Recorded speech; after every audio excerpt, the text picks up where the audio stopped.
Привет! Сегодня знакомимся с двумя запечатанными аудиокассетами, изготовленными в Корее в 1990-х годах. И первое распечатаю и протестирую на запись аудиокассету 1996 года Memorex DBS-60. Этот американский бренд стал первым, как сейчас принято говорить, стартапом Силиконовой долины в Калифорнии в 1961 году. Ее создал бывший сотрудник Ampex с целью разработки и изготовления периферийных носителей, адаптированных под интерфейс огромных в то время компьютеров IBM. Информация в те годы писалась и хранилась на больших бобинах с магнитной лентой, проблему которую стремилась решить вновь созданная компания – создание высококачественной, высокоскоростной и высокоточной магнитной ленты. К производству подобной ленты предъявлялись такие условия, как на объектах атомной энергетики – создание высокоавтоматизированной чистой среды. Это было 60 лет тому назад. В тот 1961 год в СССР в космос полетел Юрий Алексеевич Гагарин, и космонавты летают по сей день. Но и под лейблом Memorex продаются товары до сих пор. Правда, если обратиться к его официальному сайту memorex.com, то узнаем, что сейчас компания специализируется на бытовой электронике. Это неожиданно кассетные плееры, две модели, настольные будильники, саундбары, Bluetooth-колонки, клавиатуру, наушники и настольные лампы. Официально бренд Memorex, а он представляет собой словосочетание Memory Excellence, что переводится как превосходство памяти, перестал существовать с ноября 1996 года. Но в каталогах представлены кассеты Memorex до 1998 года. И вот эта кассета в такой яркой иллюстрированной обертке произведена в 1996 году в Корее. Как указано на тыльной стороне, на заводе SKM Limited для рынка США, судя по напечатанному тут же штрих-коду. Катушки с тройными отверстиями используются в кассетах SKC. Изображение геометрической фигуры в виде треугольника также переносит внимание на кассету SKC. Вот она, SKC LX 1989 года. На ее обертке видно изображение куба, пирамиды и шара. В этом видео я распечатаю и ее, но пока вернусь к Memorex. В сентябре 1971 года предприятие запускает производство потребительских лент для аудио и видеомагнитофонов. До 1996 года, когда компания обанкротилась, она 5 раз перепродавалась. Этим брендом и многими другими владела розничная сеть RadioShack.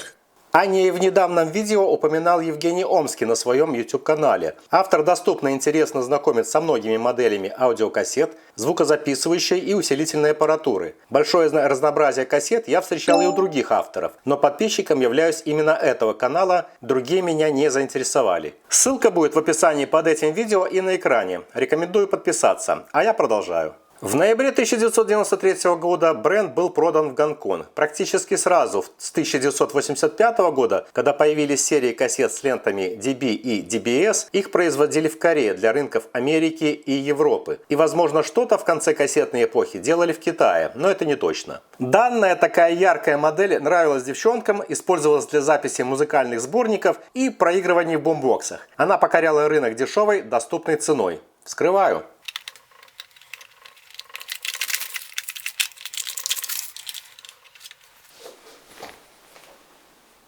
Кассета вложена в тонированный футляр с закругленными вот этими вот углами.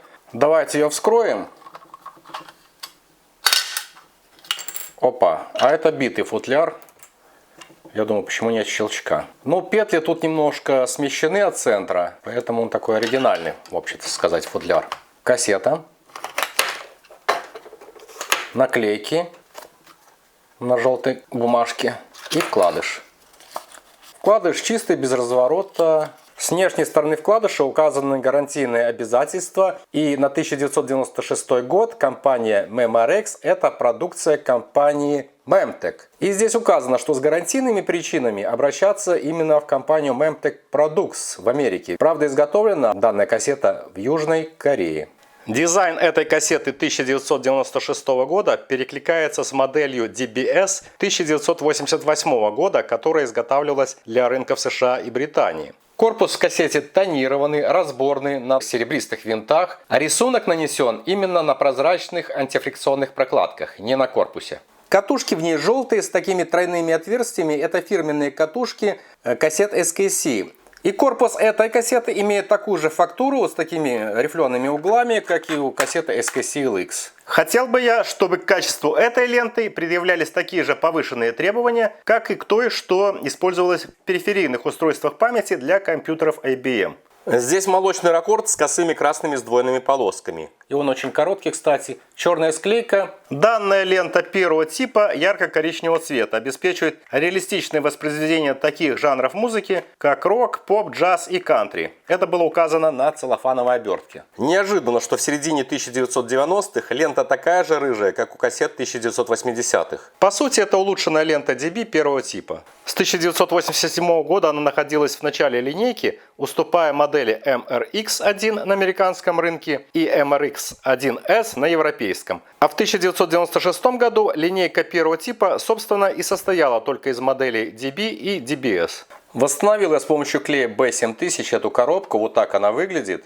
Повторюсь, она тонированная с крестообразными стоперами, и у нее такие смещенные от центра петли, и есть направляющие, которые двигаются по канавке, поэтому она полностью не раскрывается. Есть боковые какие-то упоры такие, вот стенки боковые. И на крышке в левом верхнем углу в рамке есть тиснение Memorex. Сама крышка также имеет своеобразную такую вот рамку. Пробую записать на данную ленту первого типа Memorex DBS сигнал частотой 400 Гц, без предварительной калибровки тракта записи. Немного промотаю в обе стороны. Регулировкой добиваюсь уровня входного сигнала плюс 3 дБ до значка Dolby по шкале индикатора кассетной деки Pioneer CT777. И запись. При записи имеется разбаланс, второй канал падает до плюс 1 дБ. Ну так дергается, плюс 1, плюс 2. Лента неравномерная какая-то. А вот в таком представлении индикатора каналы вроде как ровные, второй канал немного подергивается. Теперь подаю сигнал частотой 10 кГц. Так, плюс 3 дБ запись. Здесь также имеется разбаланс. Первый канал упал до минус 2 дБ, второй до минус 4 дБ. Значительное падение. Уменьшаю до минус 20 дБ. И это удается оба канала на одном уровне минус 20 дБ. И теперь воспользуюсь автоматической калибровкой BLE.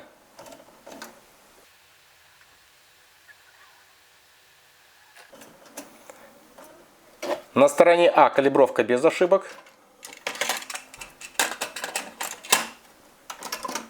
Сторона Б. И здесь также все удачно.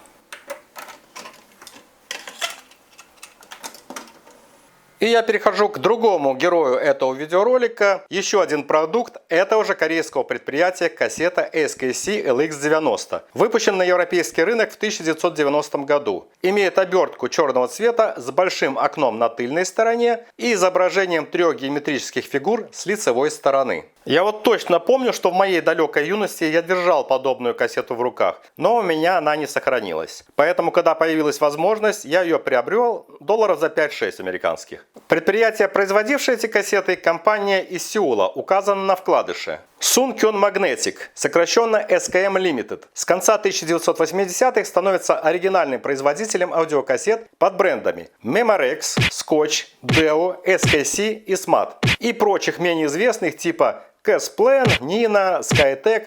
Объем производства ею кассет составлял 30% мирового рынка, но это были дешевые модели с лентой низкого качества. Предполагаю, что аббревиатура SKC по аналогии с названием фирмы расшифровывается как Sunkyun кассет. Вот такие катушки с тройными отверстиями фирменные для этого предприятия и узнаваемые в том числе на многих нонейм кассетах, продававшихся с записью. Данный мой вариант — это первая модель LX с лентой первого типа, по некоторым источникам 1989 года, по другим 1990 года. Лента начального уровня в линейке LX, GX, AX. На вкладыше представлена амплитудо-частотная характеристика. Она достаточно ровная, на уровне минус 20 дБ, но до 20 кГц не дотягивает. Я уже демонстрировал в моих видео на канале кассеты SKC LX 1992 года, 1996 года в том же корпусе, только с другими катушками, и 2000 года один в один, как 96-го. Все они замечательно записываются и звучат с чистыми высокими частотами,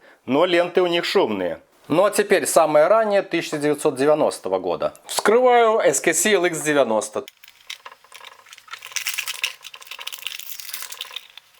Футляр кассеты имеет крестообразные стопперы, рифленые торцы, выемка под палец. Вкладыш из плотной бумаги. С этой стороны она такая глянцевая, красивая иллюстрация. Он не брендированный, никакого тиснения здесь нету. Полностью прозрачный, только рифленые грани. Кассета имеет черный корпус, вот такая вот полосатая фактура. Здесь в углу есть бренд SKC. И здесь вот стрелка с указанием точкой первой стороны. Да, здесь две точки второй стороны. Наклейка яркая с иллюстрацией геометрических фигур, как на кассете Memorex. В центре прямоугольное оригинальное вот такое вот окно с белыми катушками. Со стороны А имеются винты, корпус разборный. Со стороны Б вот так она выглядит. И на верхней грани имеется штамп серийного номера. По дизайну она напоминает кассеты еще 80-х годов. Такая переходная в 90-е из 80-х. Снизу молочный ракорд с синими полосками. Есть металлический экран. Очень длинный ракорд, белая склейка. И лента, ну не такая яркая рыжая, но все же коричневая такая, а-ля 80-е. Понимаю, что неуместное сравнение лент этих кассет, это все-таки 96-й год, 90-й год. Но покажу, что они разные, действительно разные. Сверху Memorex, снизу SKC LX. Да, нижняя более так красно-коричневая, а здесь больше к рыже-коричневому цвету. Аналогичные опыты проделаю с этой кассетой SKC LX90 то ли 1989, то ли 1990 годов. Также немного промотаю. Без предварительной калибровки тракта записи подаю на линейный вход этой кассетной деки сигнал частотой 400 Гц на уровне плюс 3 дБ. Это входной сигнал, это лента. Имеется небольшой разбаланс. Не удается выровнять, то есть первый канал просел буквально на 1-2 дБ. Теперь сигнал частотой 10 кГц. Входной сигнал плюс 3 дБ, лента. Сигнал упал до минус 4, минус 6. Также имеется этот разбаланс. Ну вот так вот, минус 6 дБ сейчас установилось на ленте. Снижаю до минус 20.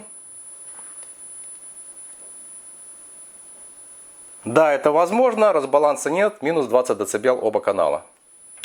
Теперь воспользуюсь автоматической калибровкой BLE.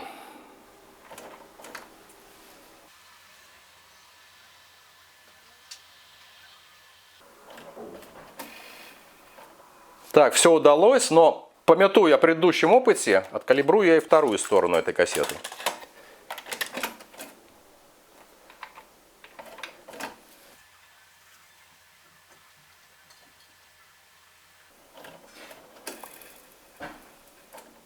И здесь также калибровка успешная. А теперь запишу на две кассеты одну композицию, и чтобы на слух просто сравнить звучание этих лент.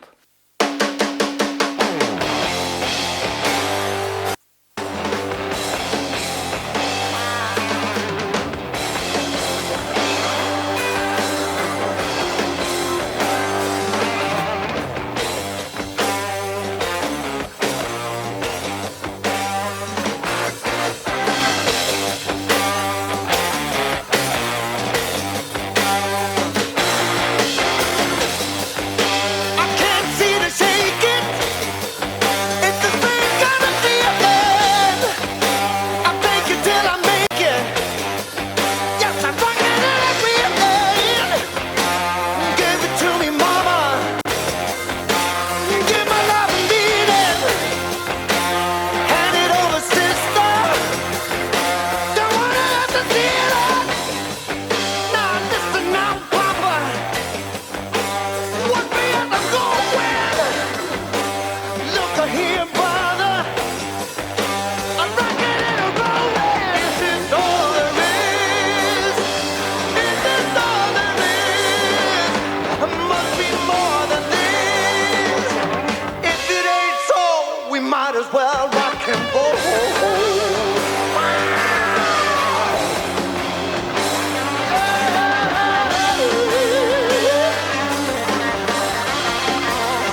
Запись на ленту SKC LX 1989-1990 годов легла с заявленным небольшим разбалансом. Уровень первого канала ниже второго на 1,2 дБ, и он ниже уровня источника на входе.